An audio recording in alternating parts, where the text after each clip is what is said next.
اندھیر نگری۔ یہ اس سلسلے کی قسط نمبر 43 ہے۔ مجھے امید ہے آپ کو میری یہ کاوش پسند آ رہی ہوگی۔ آپ نے اگر ابھی تک میرا چینل مائی وائس سبسکرائب نہیں کیا تو ابھی میرے چینل کو سبسکرائب کر کے بیل نوٹیفیکیشن آن کر لیجئے تاکہ آنے والی ہر نئی کہانی کی اطلاع بر وقت آپ تک پہنچ سکے۔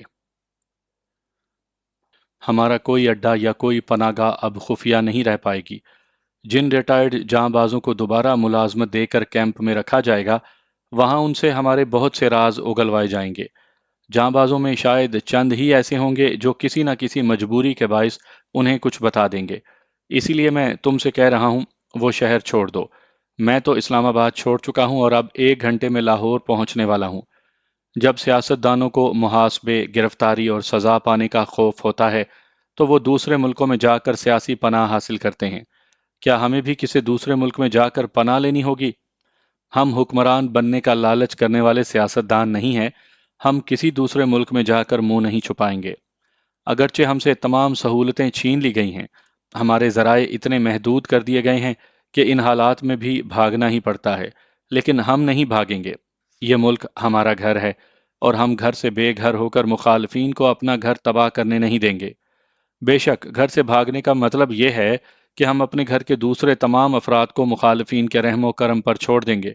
ان مخالفین سے نمٹنے کے لیے اب ہم اپنی حکمت عملی میں تبدیلیاں کریں گے۔ خفیہ ہاتھ کے ذرائع اتنے وسیع ہیں کہ وہ سیٹلائٹ کے ذریعے ہماری فون پر ہونے والی گفتگو ریکارڈ کروا سکتا ہے۔ اس لیے ہم آئندہ یہ فون استعمال نہیں کریں گے۔ پرسوں سے رائے ونڈ میں لاکھوں مسلمانوں کا تبلیغی اجلاس شروع ہونے والا ہے۔ کل تک اپنے چہرے پر کچھ تبدیلیاں کر کے پرسوں رائے ونڈ پہنچو۔ میں بھی چہرے سے پہچانا نہیں جاؤں گا۔ ہم پاس ورڈز کے ذریعے ایک دوسرے کو پہچانیں گے۔ ہم میں سے ایک کہے گا دنیا بدل جاتی ہے، دوسرا جواب میں کہے گا دین نہیں بدلتا۔ ہم لاکھوں کے مجمع میں کہاں ملیں گے؟ ریلوے اسٹیشن والی مسجد میں ملاقات ہوگی۔ اس گفتگو کے دوران میں راجہ چلتا رہا تھا۔ تقریباً 2 کلومیٹر کا فاصلہ طے کر چکا تھا۔ ایسے ہی وقت بہت دور بم کا دھماکہ سنائی دیا۔ وہ چونک کر رک گیا۔ اس نے پلٹ کر دیکھا۔ جس آبادی کو چھوڑ کر آیا تھا وہاں رات کی تاریکی میں آگ کا ایک بڑا سا گولا بلندی کی طرف ابھرتا ہوا دور تک پھیل رہا تھا۔ وہ بے اختیار بولا، یا اللہ، بے شک تو عالم الغیب ہے۔ حمزہ نے پوچھا کیا ہوا؟ میں نے دھماکے کی آواز سنی ہے۔ ہاں، جس آبادی سے آیا ہوں نا وہاں زبردست قوت والے بم کا دھماکہ ہوا ہے۔ میں یقین سے کہہ سکتا ہوں کہ ہماری اس خفیہ رہائش گاہ میں مجھے ہلاک کرنے کے لیے بم بلاسٹ کیا گیا ہے۔ اللہ تیری شان، قدرتی حالات مجھے اتنی دور لے آئے۔ پتہ نہیں کہاں کہاں ہماری ہلاکت کا سامان ہو گیا ہوگا۔ جتنی جلدی ہو سکے راجہ نواز کی شخصیت کو عارضی طور پر غائب کر دو۔ چہرے پر پلاسٹک سرجری کے لیے ڈاکٹر آفتاب شیرازی کے پاس نہ جانا۔ خفیہ ہاتھ کے کارندے ہمارے کسی ساتھی پر ٹارچر کر کے یہ اگلوا سکتے ہیں کہ ہم یا ہمارے جاں باز کبھی کبھی چہروں پر تبدیلیاں کرنے کے لیے ڈاکٹر آفتاب شیرازی کے پاس جایا کرتے ہیں۔ میں وہاں نہیں جاؤں گا۔ مجھے ٹینا کے لیے افسوس ہو رہا ہے۔ اس نے خفیہ ایجنسی سے نجات حاصل کرنے کے لیے مجھ پر بھروسہ کیا تھا۔ کیا پاکستان میں پہلی بار ایک ٹینا کو اس طرح ہلاک کیا گیا ہے؟ اگر اس دھماکے میں تم ہلاک ہو جاتے تو میں افسوس نہ کرتا۔ ہم مرنے کے لیے پیدا ہوئے ہیں۔ مخالفین کے خلاف جہاد میں شدت پیدا کرنا ہے۔ میں تمہیں سختی سے منع کر رہا ہوں۔ جہاں بم دھماکے میں ٹینا ماری گئی ہے ادھر پلٹ کر نہ جانا۔ جتنی جلدی ممکن ہو وہاں سے بہت دور نکل جاؤ۔ فون پر یہ ہماری آخری گفتگو ہے۔ اب پرسوں رائے ونڈ میں ملاقات ہوگی۔ اللہ حافظ۔ حمزہ نے موبائل فون بند کر دیا۔ راجہ نے بھی اپنے موبائل کو آف کرتے ہوئے سوچا، میں اپنی جگہ ایک جاں باز کو چھوڑ آیا تھا۔ بیچارے نے میری جگہ جان دے دی، لیکن کوئی معجزہ بھی تو ہو سکتا ہے۔ ممکن ہے کسی وجہ سے وہ بچ گیا ہو۔ میں اسے کال کر کے معلوم کر سکتا ہوں۔ اس نے اس جاں باز کے موبائل فون کے نمبر پنچ کیے، پھر اسے کان سے لگایا۔ دوسری طرف سے کوئی آواز سنائی نہیں دی۔ دل اداس ہو گیا۔ اس جاں باز کے ساتھ ٹینا کی ہلاکت کی بھی تصدیق ہو گئی۔ اس نے اپنے فون کے پاور کو بند کر کے اسے بڑی مایوسی سے ایک طرف دور پھینک دیا۔ دل میں کہا، مجھ سے بہت بڑی غلطی ہوئی۔ ٹینا کے پاس بھی موبائل فون تھا، مجھے اس کا نمبر پوچھنا چاہیے تھا۔ سوچا تھا اطمینان سے پوچھوں گا۔ ویسے پوچھنے یا نہ پوچھنے سے اب کوئی فرق نہیں پڑتا تھا۔ جب اپنا جاں باز فون سمیت ہمیشہ کے لیے خاموش ہو گیا تھا تو موت ٹینا کو بھی ہمیشہ کے لیے خاموش کر چکی ہوگی۔ پاکستان میں تھر اور بھارت میں راجستھان کے ریگستانی علاقے ایک دوسرے سے ملے ہوئے ہیں۔ صرف ان دو ملکوں کے دل ملے ہوئے نہیں ہیں، دونوں ملکوں کے مذاہب، رسم و رواج، مسلمانوں اور ہندوؤں کے ایک دوسرے پر برتری حاصل کرنے کے جذبات نے انسان کو انسان سے الگ کر دیا ہے۔ صرف اپنے ملک میں اپنا اسلامی نظام قائم نہ ہو سکا۔ اسلامی نظام کو قائم نہ کروانے کے لیے لاکھوں مسلمان اپنے ہی لاکھوں مسلمانوں کو قتل کر دیتے ہیں۔ پاکستان میں 50 برسوں سے کوئی ہندو کسی مسلمان کو ہلاک نہیں کر رہا، مسلمان ہی مسلمان کو قتل کر رہا ہے یا معاشی طور پر اسے کچل رہا ہے۔ اس کے باوجود بچپن سے اب تک نصابی کتابوں میں نظریہ پاکستان کے طور پر دعویٰ کیا جاتا ہے کہ یہ ملک اسلامی ریاست بنانے کے لیے اور نظام اسلام قائم کرنے کے لیے اللہ تعالیٰ کی مدد سے وجود میں لایا گیا ہے۔ اللہ تعالیٰ کی مدد تو مل گئی، لیکن نصف صدی گزر جانے کے باوجود بھی نظام اسلام نافذ نہ کیا جا سکا۔ میں پوجا اور اعظم بیگ کے ساتھ سرحد پار کر کے بھارتی علاقے راجستھان میں آ چکا تھا۔ وہاں ہمارا ایک ہندو گائیڈ پدما شری تھا۔ وہ ہمیں اونٹوں پر بٹھا کر بڑی تیز رفتاری سے ایک چھوٹے سے ٹاؤن یا ایک چھوٹی سی بستی کہہ سکتے ہیں وہاں لے جا رہا تھا۔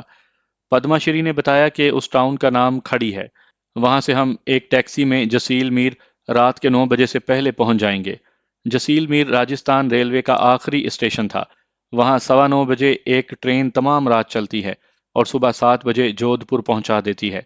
ہندو بھی اپنے ہندوستان کو اکھنڈ بھارت بنانے کے لیے وہاں کے مسلمانوں کو قتل کر رہے تھے یا ہندو دھرم اختیار کرنے پر مجبور کر رہے تھے، لیکن 50 برسوں سے بھی وہ ناکام ہوتے آ رہے تھے۔ جس طرح چند مسلمان اپنے ہی پاکستان کے خلاف بھارتی حکومت کے اعلی کار تھے، اسی طرح پدما شری جیسے چند ہندو اپنے ہی بھارت کے خلاف ہم جیسے ضرورت مند مسلمانوں کو سرحد پار کرواتے تھے اور ان کی رہنمائی کرتے ہوئے بھارت کے کسی بھی علاقے میں پہنچا دیا کرتے تھے۔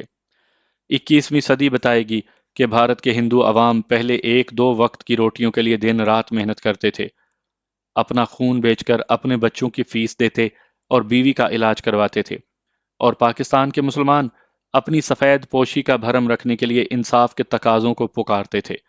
آج بھی پکارتے پکارتے اپنی نسلوں کو کلاشنکوف کلچر دے رہے ہیں۔ تباہی پہلے سے زیادہ ہے۔ آبادی اور عیاشی صرف دونوں ملکوں کے جاگیرداروں اور سرمایہ داروں کے لیے ہے۔ ٹرین لیٹ تھی، ہم صبح 8 بجے جودھ پور پہنچے۔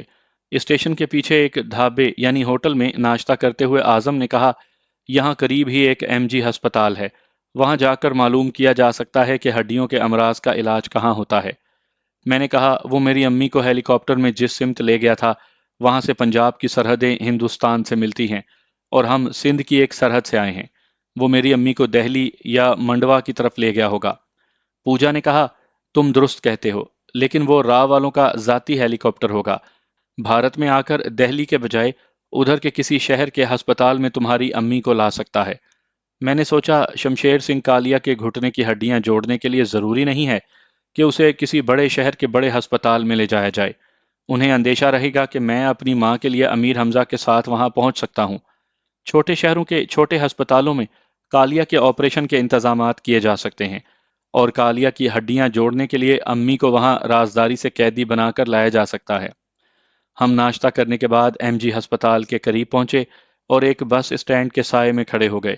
صرف پوجا ہسپتال کے اندر گئی، پھر 15 منٹ کے بعد واپس آ کر بولی، ہڈیوں کا کوئی معمولی مرض ہو تو ہسپتال میں ہو جاتا ہے، کسی بڑے یا پیچیدہ آپریشن کے لیے انتظامات نہیں ہیں، ورنہ ہڈیوں کے امراض کے ماہرین کو بلایا جا سکتا تھا۔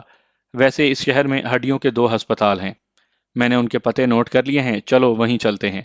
اعظم نے کہا، سائیکل رکشہ میں چلیں گے، فرمان اس شہر کو اچھی طرح دیکھتا چلے گا۔